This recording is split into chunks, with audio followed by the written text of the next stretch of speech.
Welcome to part 8 of our live training session here with our Sport Front-Wheel Drive Acura Integra. Now, in the last few tutorials, we've completed every bit of the calibration process for fuel and spark timing from idle, part throttle, and wide open throttle with a variety of different boost levels. This tutorial, we're focused on setting up our motorsport style features. This is going to be setting up our gear detection, setting up our launch control, also setting up our traction control. So we have a lot of details to cover here. We're going to go through everything from start to finish, so it's going to be making sure that these engines can essentially be automated for making a pass down the drag strip and accounting for everything from a burnout rev limiter to the traction control enabling when we get above a certain vehicle speed. We're going to have a lot to cover. Let's jump in so we can check this out. Welcome back to our live training session here with our Sport Front-Wheel Drive Acura Integra. Now, the last tutorial we focused on our full throttle tuning. We completed that process the best that we could, given that we have a random cutting problem at high RPM that I haven't figured out yet with the vehicle. This tutorial, we're going to be focusing on setting up all the miscellaneous details left on the car so it's able to be in race-ready condition. These are the motorsport features such as our gear cut, our traction control, and our launch RPM limiter. Now, in order to work with any of these features or functions, we need to set up our gear detection in our Emtron. Now, last tutorial we were looking at our boost control. We set our boost control target tables based on gear and ground speed. We're going to be using that same gear detection for a couple other things within this tutorial and features and functions. So we need to go and set up our gear detection. That's the first thing we're going to focus on here in this beginning of this tutorial. So let's jump in and take a look at how we can set this up. So jumping in here, we're going to move into our vehicle functions setup, and we're going to go into gear management. Now under gear management, we're going to go to gear detection setup. And here it allows us to set up gear detection. So we want to recognize the gear position that we're going to be in. So we want to turn this feature from off to on. So we're going to hit 1 that turns it on. Now we have some choices for the gear position calculation. We can use a gear position sensor. We can use an RPM speed ratio, which is what we're going to focus on how to do in this tutorial. We have CAN bus that broadcasts the gear position on the CAN bus network. We have input-output shaft speed ratio, and then finally a gear position voltage 2. Now I don't have a gear position on this car. I have a 4-speed G-force dog box transmission, and it's an H-pattern transmission. So we don't have a gear position sensor, so we're going to be using the gear detection method as RPM over speed. It's a ratio that it can calculate. Now we're going to have to set up a ratio calculation table in order to make this work. Let's jump in and take a look at how we're going to set this up. I'm going to use my escape key and jump into gear position RPM speed setup.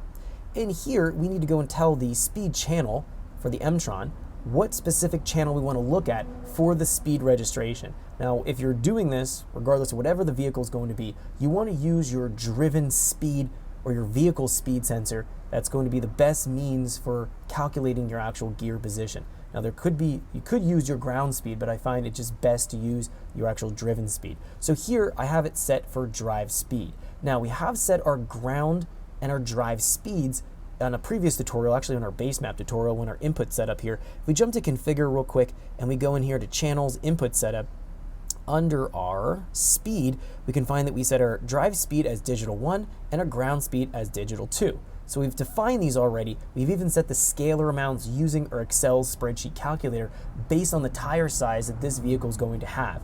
So we've established what inputs are coming in for the vehicle speed sensor, the ground speed, drive speed. We're going to be pointing it to the drive speed. That's going to be what I'm going to use for the means for speed detection. Let's go back into tuning here. We're going to set it to drive speed. Now here in the speed lockout, this is going to say below 2 kilometers per hour. It'll default to the lowest gear that we're going to be calculating or possibly calculating in our gear detection method. Anything higher than that, well, it can detect different gears depending on what the speed's going to be, but it's going to say below this. It's going to default to the gear that we specify. That's going to be gear 1. So we're going to have 4 speeds here. It's going to go and default down to gear 1 if it drops below 2 kilometers per hour, or if our RPM speed ratio is calculated to be going in and looking up what that gear 1 position is going to be, or gear 2, gear 3, gear 4, but gear 1 is the lowest that we're going to allow it to register to. Now, gear valid time, this is going to be waiting 5 milliseconds to take a look at the gear ratio calculation and figure out what gear position we're going to be in. So 5-10 milliseconds here is fine.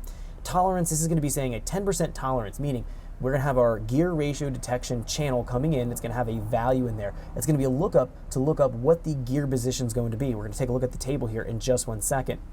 This is going to say if that value, the calculated runtime value, we can actually see it down here. We have our gearbox ratio. This value, it's going to say in a particular gear, we're going to have a 10% tolerance or movement in that value to say that we're valid in that particular gear. So 10-15% here is fine. I'm going to leave it at 10. Fault time, if it waits any longer than 1,000 milliseconds, we don't receive some type of a signal or calculation, it'll fault out, it'll go back to our gear position 1. So that's fine for that fault. Clutch switch lockout, I'm not going to use a clutch switch lockout on this car. We don't have a clutch switch, so we're just going to set that to off and not have to worry about it. Okay, let's go here and let's jump into our vehicle functions, and let's jump down in here now to our gear position ratio table. Now, this table here is set up for gear positions 1 through 14. Now, we don't have 14 gear positions. It's just defaulting the breakpoints in this table. We can't edit the breakpoints in this table. They're going to be defaulted from gears 1 to 14.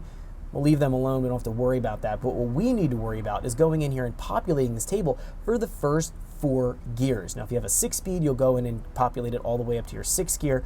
Not many transmissions are 7 or 8 speeds, but if you had more gears, you could go populate more ratio values into this table. What we need to do is drive the car and pay attention to what our gearbox ratio value is reading. Whatever this reads in a particular gear will pop. Thanks for checking out our teaser clip. If you want to see the rest of this video and more than 500 hours of current EFI training we have to offer, make sure you click right here. If you want to go and check out more teaser clips from this training course, click here, and you don't want to miss any of the videos we're going to be releasing on this channel, so make sure you subscribe and click here. Thanks for watching, and I'll see you guys later.